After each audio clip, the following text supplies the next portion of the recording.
하나님 나라를 대표하는 두 선수가 오늘 성경에 등장을 합니다. 한 선수는 하나님이 창조하신 첫사람 아담이고, 또 한 선수는 하나님의 아들로서 성육신하신 예수 그리스도이십니다.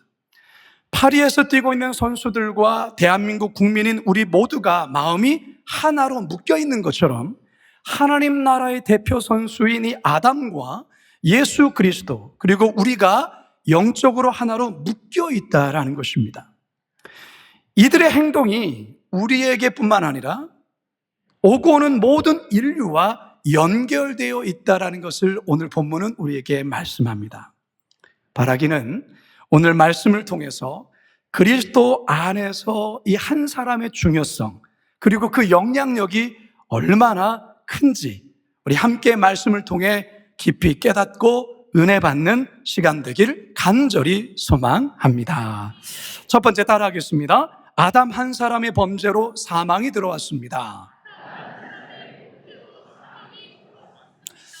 제가 지난주 설교에서 우리는 예수 그리스도를 믿는 믿음으로 말미암아 의롭다함을 얻게 되었다. 그래서 이제는 하나님과 우리가 진정한 무엇을 누려야 된다고 말씀했습니까? 화평을 누려야 한다. 그런 말씀을 드렸습니다.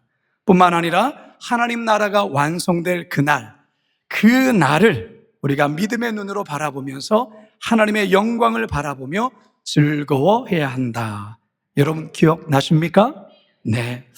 자, 오늘 우리가 대하는 본문은 지난주에 이어서 하나님과의 화평이 어떻게 우리들에게까지 실질적으로 영향을 미치게 되었는지를 첫사람 아담과 예수 그리스도 이 두 대표를 통하여 바울은 우리에게 설명을 합니다. 12절 같이 한번 읽겠습니다. 시작. 그러므로 한 사람으로 말미암아 죄가 세상에 들어오고 죄로 말미암아 사망이 들어왔나니 이와 같이 모든 사람이 죄를 지었으므로 사망이 모든 사람에게 이르렀느니라. 아멘. 오늘 본문은 모든 인간에게 어떻게 죄가 시작되었고 또 모든 인간에게 죽음이라는 이 사망이라는 것이 들어오게 되었는지를 이야기를 합니다. 바울은 한 사람으로 말미암아 죄가 세상에 들어왔다고 이야기를 합니다. 이 한 사람이 누구입니까? 아담이죠. 아담. 이 아담 때문에 죄가 세상에 들어왔는데 이 들어오다라는 헬라어 단어의 시제를 보면 부정 과거형을 사용하고 있어요.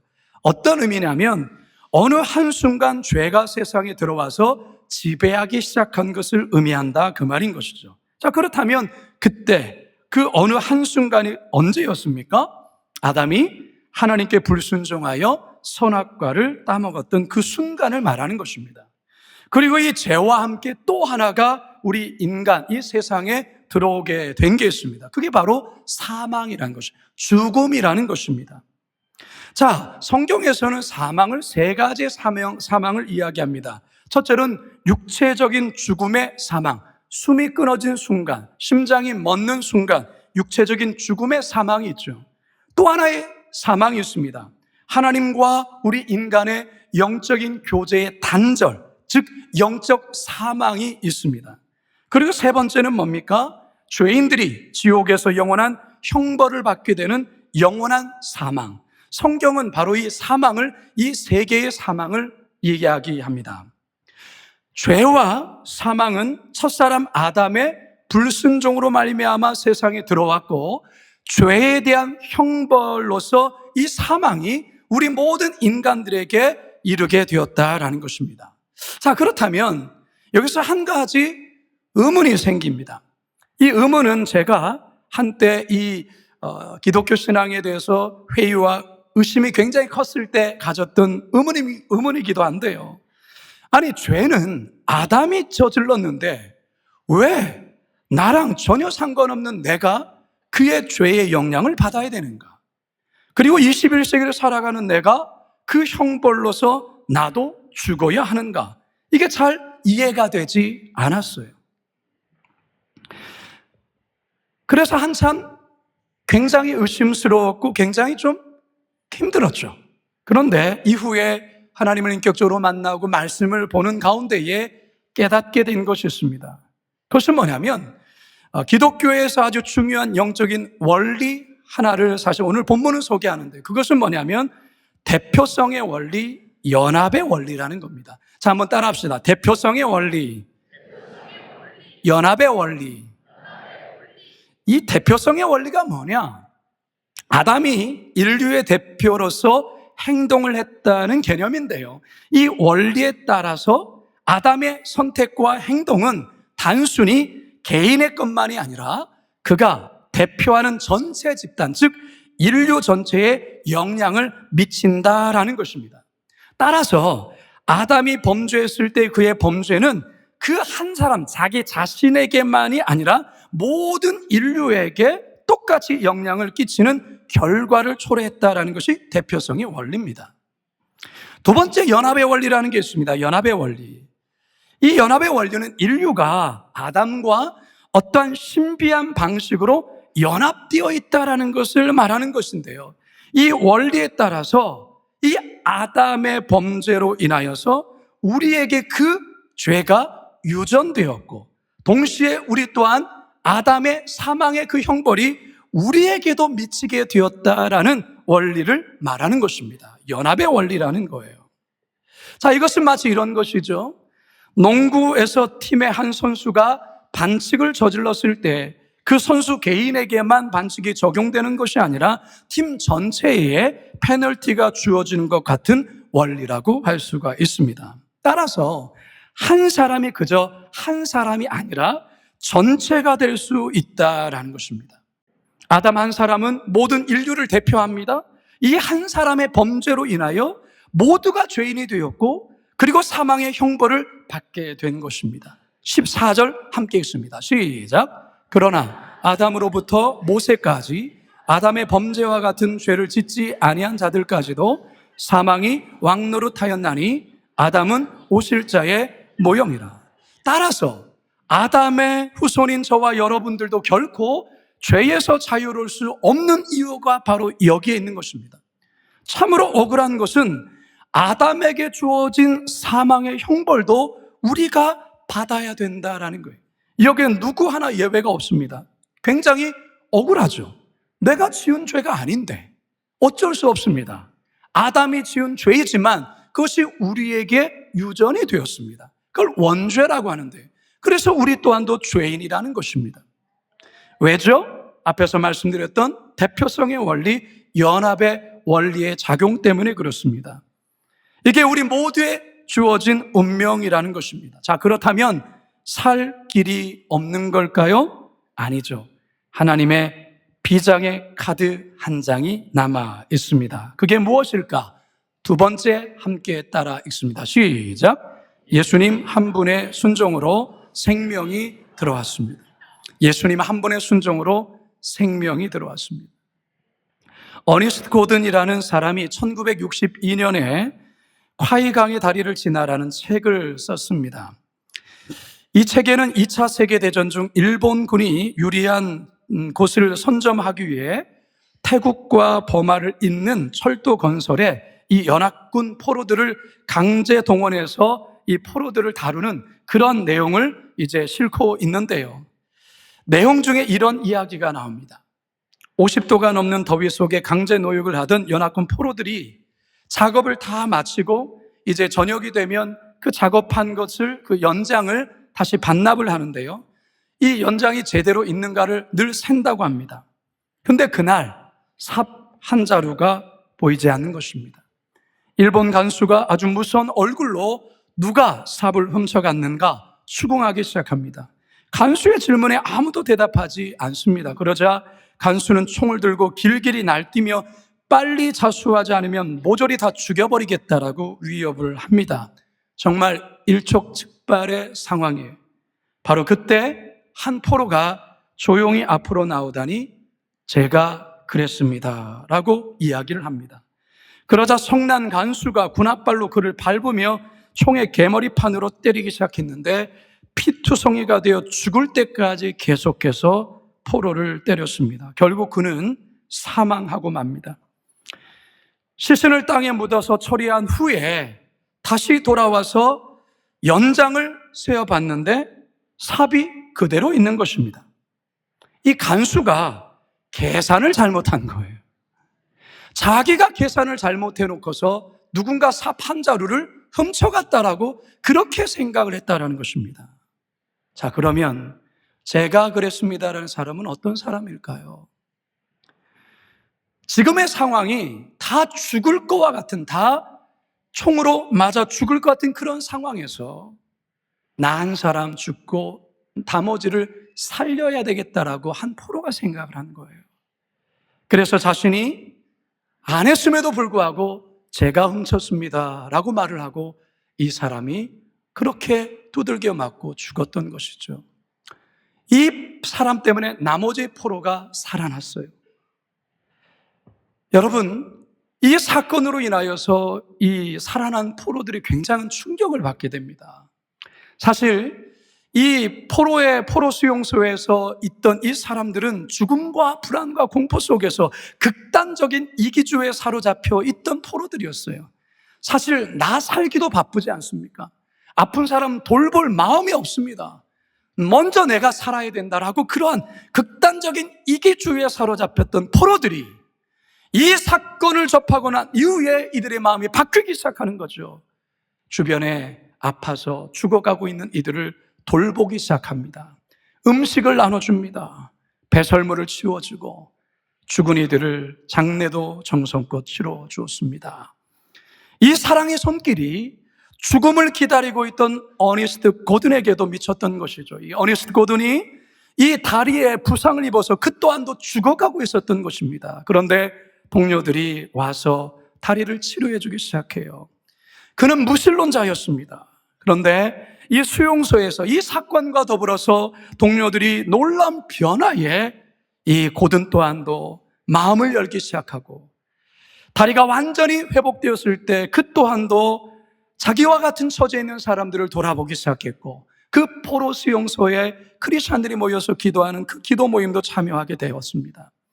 결국 일본이 패망한 후에 간수들에게 보복하지 않는 이 수용소 동료들의 그 모습에도 깊은 감동을 받고 결국 고든은 이후에 신앙을 가지고 그리고 목사가 되어서 그때 자신이 체험한 내용을 바탕으로 한 콰이 강의 다리를 지나라는 이 책을 썼던 것입니다. 아담의 불순종으로 인해서 이 땅에 죄가 들어왔습니다. 그리고 사망도 함께 들어왔습니다. 아담의 불순종과 형벌로서의 이 사망은 오늘 이 자리에 앉아있는 저와 여러분들에게도 그리고 모든 인류에게도 영향을 미쳤습니다. 왜입니까?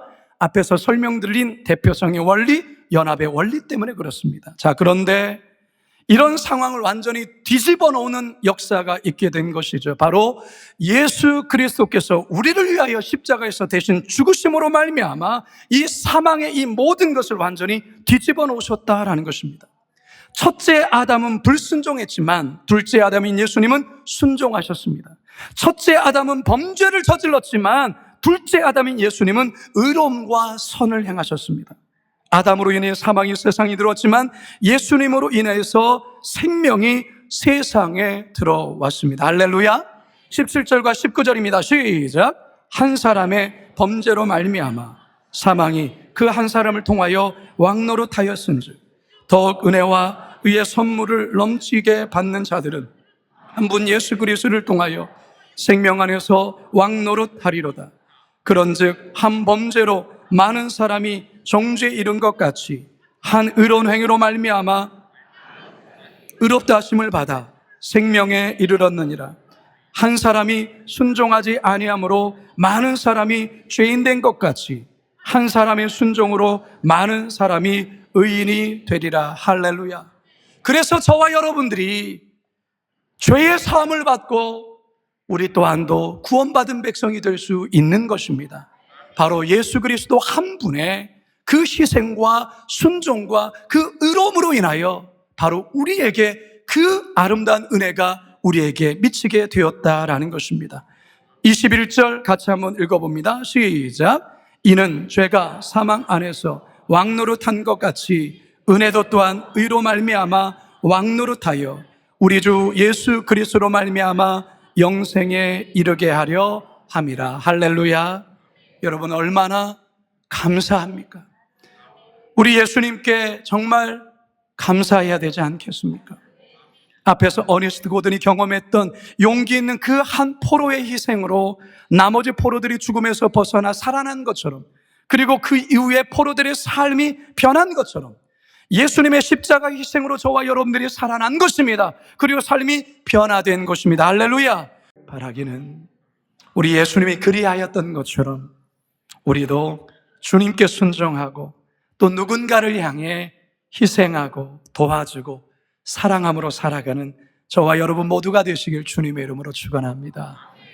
마지막 세 번째 따라합시다. 그래서 한 사람의 영향력이 중요합니다. 어제 설교를 준비를 한참 하고 있는데 저희 카톡에 저희 아내가 한 재밌는 기사가 있는 걸 발견하고 저에게 그 기사를 보내줬어요.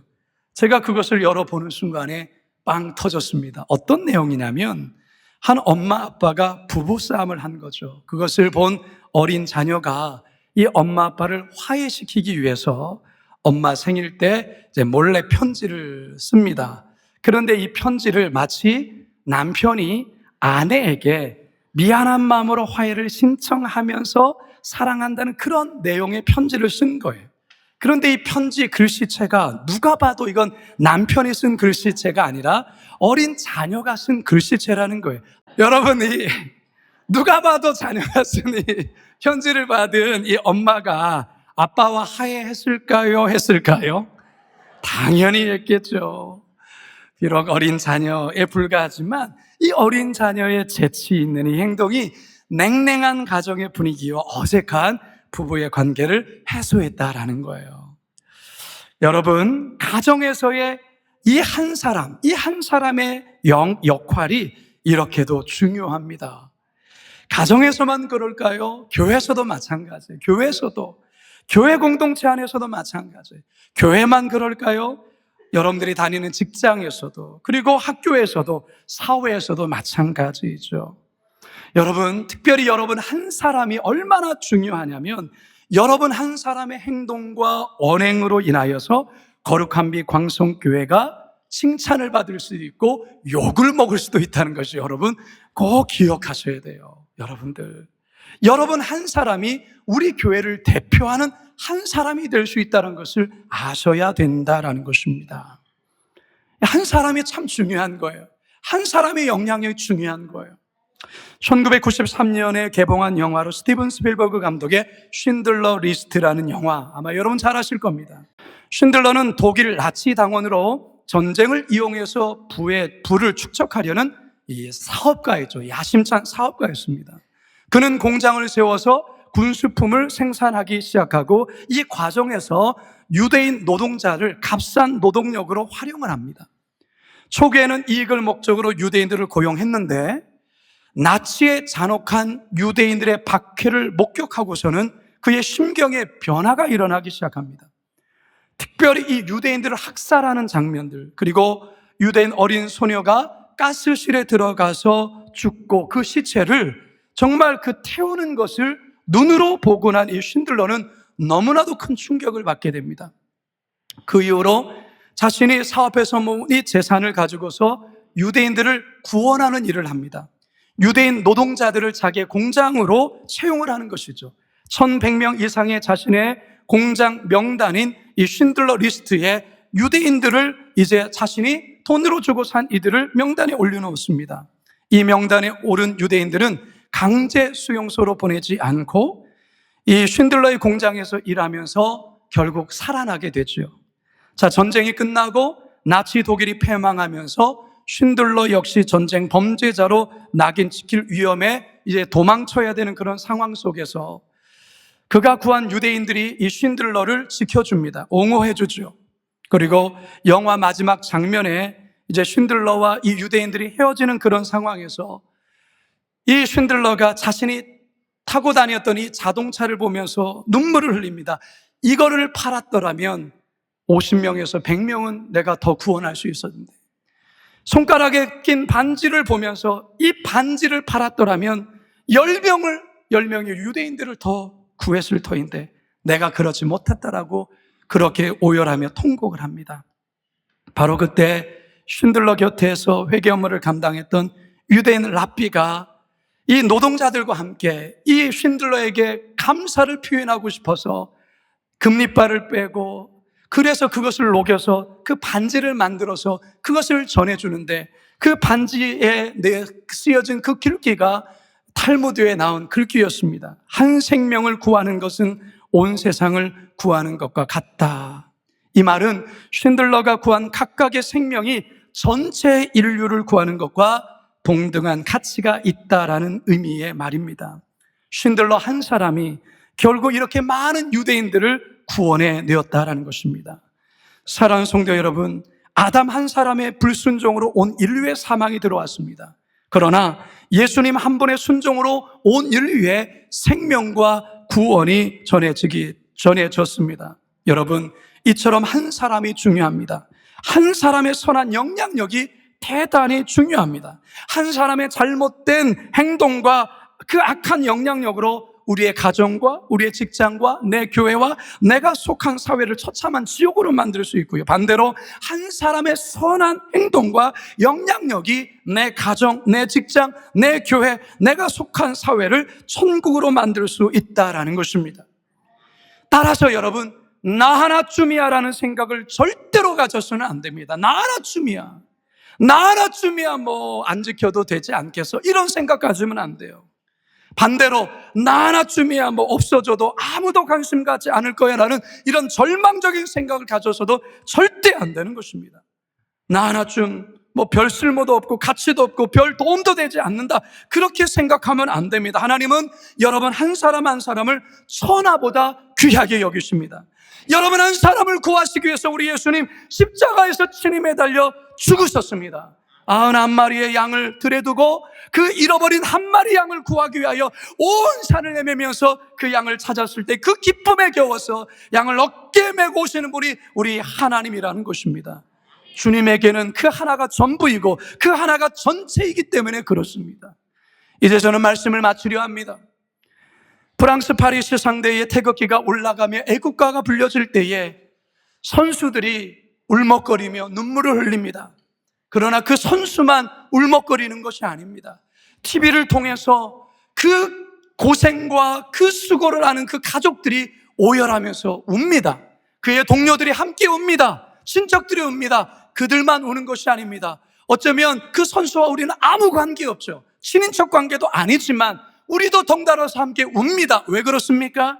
대한민국이라는 그것으로 말미암아 우리 함께 엮어졌기 때문에 그렇습니다. 우리 예수님, 우리를 위하여 십자가에 달려 죽으심으로 말미암아, 죽음에서 부활하심으로 말미암아 우리를 구원하신 것이 왜 가능했습니까? 그렇습니다. 바로 이것입니다. 대표성의 원리, 연합의 원리가 우리 안에 작용하는 것입니다. 이것이 작동하려면 우리에게는 믿음이라는 게 필요합니다. 뭐가 필요하다고요? 믿음이라는 것입니다. 예수님이 나를 위해서 십자가에 죽으셨다는 이 사실과 나를 위해서 죽음에서 부활하신 이 사실을 믿을 때 예수님의 죽음이 나의 죽음이 되고 예수님의 부활이 나의 부활이 된다는 사실입니다. 할렐루야. 따라서 우리는 그 은혜를 받은 우리가 이 세상을 살아가면서 어떻게 살아가야 됩니까? 예수님처럼 선한 영향력을 끼치는 자로 살아가야 될 줄로 믿습니다. 우리 한 사람 때문에 교회가 욕을 먹을 수 있다는 것, 여러분들은 그리스도의 교회의 대표자라는 것, 하나님 나라의 대표자라는 것을 꼭 기억하시고 여러분의 삶의 자리에서 우리 예수님이 하셨던 것처럼 헌신하시고 희생하시고 순종하심으로 우리의 가정과 교회 공동체와 일터와 세상 속에 선한 영향을 끼치는 그 한 사람이 되시길 주님의 이름으로 축원합니다. 축원합니다. 축원합니다.